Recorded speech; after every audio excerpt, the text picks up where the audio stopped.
আসসালামু আলাইকুম এভরিওয়ান। ডিম মাছ একসাথে ভুনা করব। তো কেমন লাগতেছে অবশ্যই জানাবেন। আশা করি সবাই ভালো আছেন, আমিও ভালো আছি। তো চিন্তা করলাম আপনাদের সাথে ডিমের রেসিপিটা একটু শেয়ার করি। বিসমিল্লাহির রহমানির রহিম।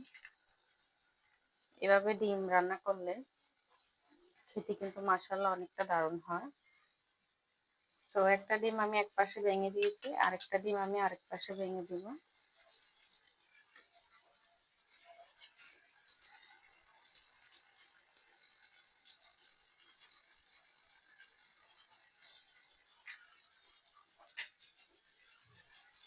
এদিকে মাছ এক পিস দিয়ে দিলাম। এভাবে ডিম ভুনা করলে খেতে কিন্তু মাশাআল্লাহ অনেক টেস্ট হয়। আমি এখানে পানি কিছু দিতেছি, যেহেতু এটা সুন্দর করে পারফেক্টলি ভাবে হতে হবে। সাথে আরো কিছু টমেটো, কাঁচামরিচ, ধনিয়া পাতা দিব, যদিও আমি একবার দিয়েছি। এরকম করে ডিম ভুনাটা করলে একটা ডিম দিয়ে কিন্তু মাশাআল্লাহ 2 প্লেট ভাত খাওয়া যায়। তো আমি এখন পাশে দিয়ে দিতেছি টমেটো। এভাবে টমেটো দিয়ে রান্নাটা করলে অনেক ভালো লাগে।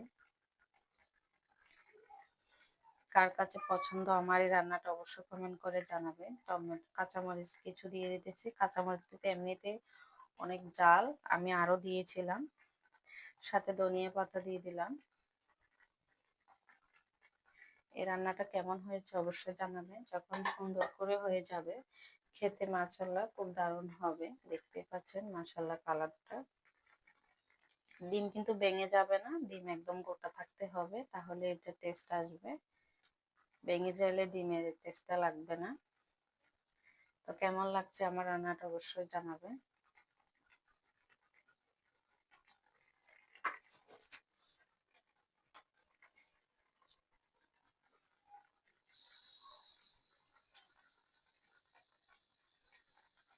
এরকম রান্না করলে খেতে মাশাআল্লাহ অনেক দারুণ হয়।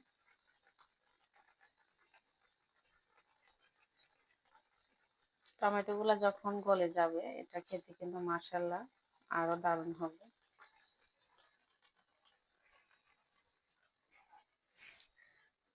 তো আমার ভিডিওগুলো যদি আপনাদের কাছে একটু ভালো লেগে থাকে অবশ্যই আমার পাশে থাকবেন, লাইক কমেন্ট করবেন। যদিও আমি এখানে একটা জলপাই দিব।